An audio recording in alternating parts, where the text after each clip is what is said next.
Greetings, Geopolitics Gazette viewers. Today, we are diving deep into something really fundamental, a topic that's reshaping the global stage. It could seriously impact the financial world as you know it. For generations, really, the U.S. dollar has been this unchallenged titan of global finance. It grants the United States what many call an exorbitant privilege. I mean, just unparalleled economic and political power. But what happens when that dominance isn't just questioned, but well, actively challenged, and dramatically so? Indeed. And what's really striking right now is how one nation, Iran, is right at the forefront of this. They're directly confronting this system, taking steps that are genuinely sending ripples, maybe even shockwaves, through global finance. It makes you ask, doesn't it? Is the era of the undisputed dollar perhaps nearing its end? And if it is, what could that actually mean for you, for global trade, for, well, the whole world economy? Okay, yeah, let's unpack this. We're going to explore the history, the surprising history of how the dollar got so powerful and understand exactly how it's been leveraged, as a tool. Then we'll pivot to how countries like Iran are pushing back quite dramatically with potentially huge implications. Before we really get into the thick of it, please take a quick second to like this video and subscribe to the Geopolitics Gazette channel. That way you won't miss any of our insights on these critical global shifts. So for nearly a century, the US dollar, it hasn't just been America's currency. It's been the dominant global currency. And this isn't just about, simple trade deals.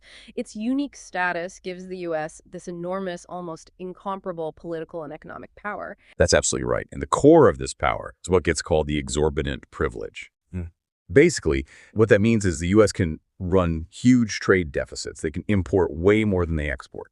And other countries, well, they effectively absorb that imbalance. Now, if most nations tried printing money to cover deficits like that, they'd face, severe inflation, maybe even currency collapse. But the U.S. doesn't face the same consequences. Why? Because there's this constant, almost insatiable global demand for dollars. Foreign governments, companies, even individuals, they need dollars for international trade, especially for oil, and to hold as safe reserves. So this unique demand means the U.S. can, essentially, print its own currency to fund its spending without the usual inflationary hit. It's a systemic advantage, no doubt about it, and it's definitely benefited powerful economic interests within the U.S. And it also creates this huge market for U.S. Treasury bonds, making it super easy for the U.S. government to borrow money cheaply. Okay, so we have this massive economic advantage. But the story really takes a turn, doesn't it, when we look at how this power has, well, evolved into something more strategic.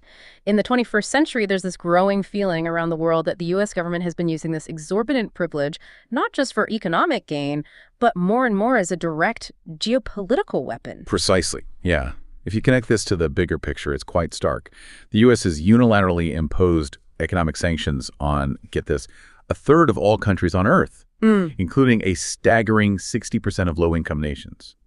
Now, these actions are seen by many internationally as a form of economic warfare, especially because they often lack broad international backing, from the United Nations. The U.S. effectively uses its control over the global financial system. The plumbing of international finance really to lock countries out, makes it incredibly hard for them to trade, get credit, or even make basic payments. So this aggressive unilateral use of financial power has, well, you can imagine, it's inevitably fueled a pretty strong backlash. Nations want more autonomy. And this aggressive use of the dollar, especially through sanctions, yeah, it sparked this growing resistance, this movement people are calling Dedollarization.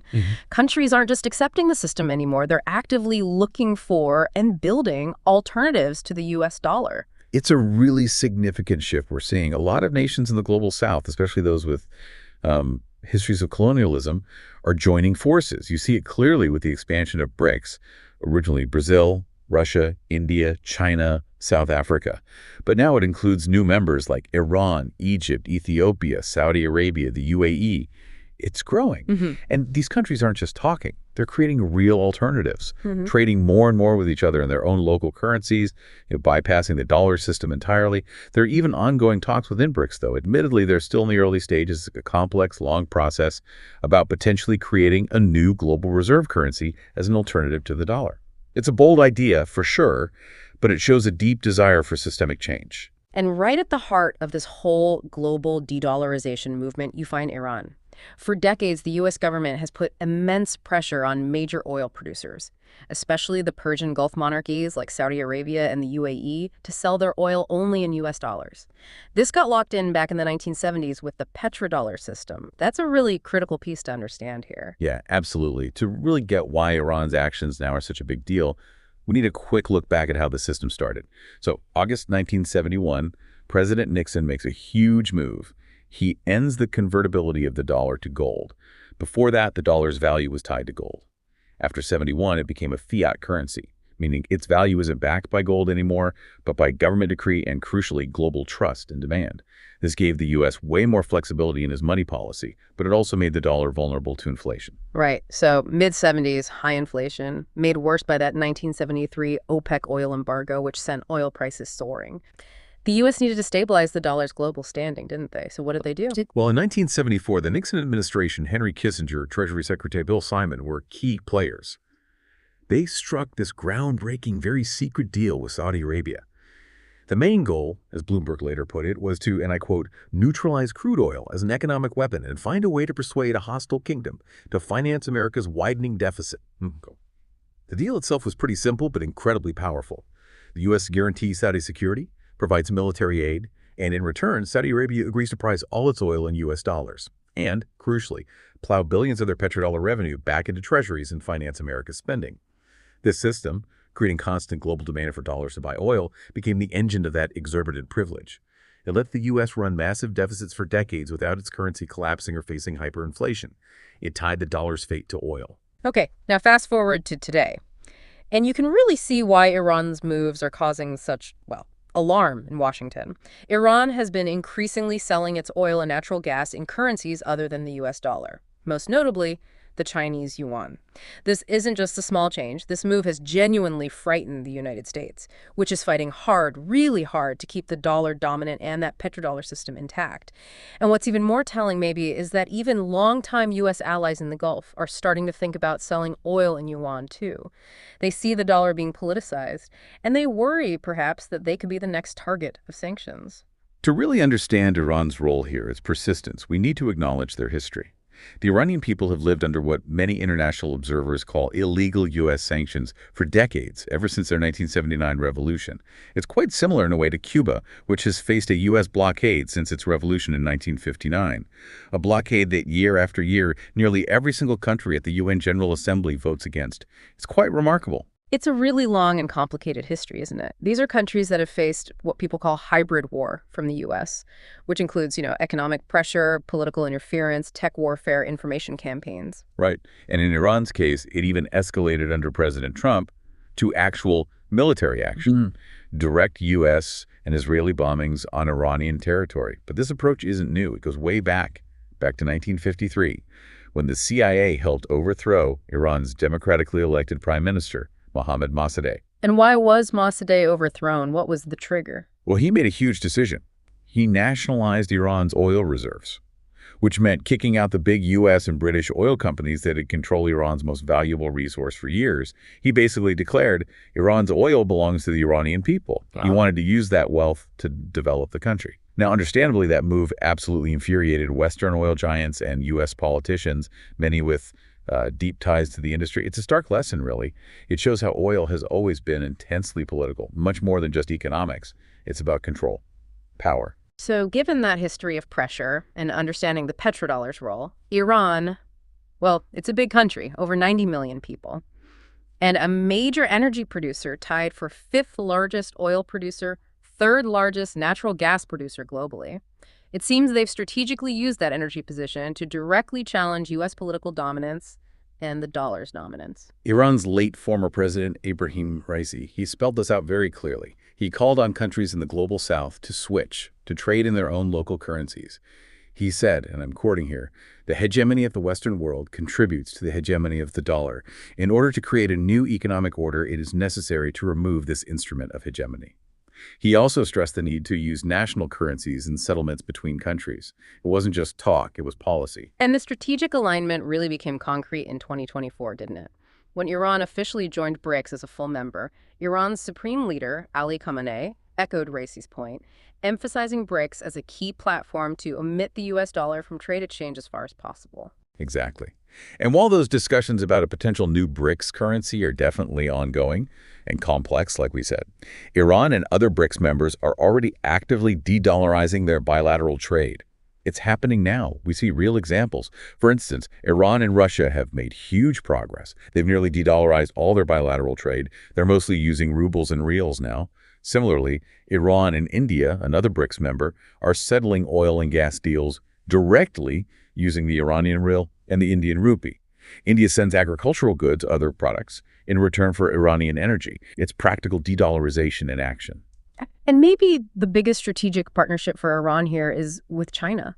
China's the world's biggest oil importer, and they've become the #1 buyer of Iranian oil. Crucially, China's paying for that oil not in dollars, but directly with its own currency, the renminbi or yuan. Right. And this arrangement, well, it effectively lets both countries bypass those unilateral Western sanctions.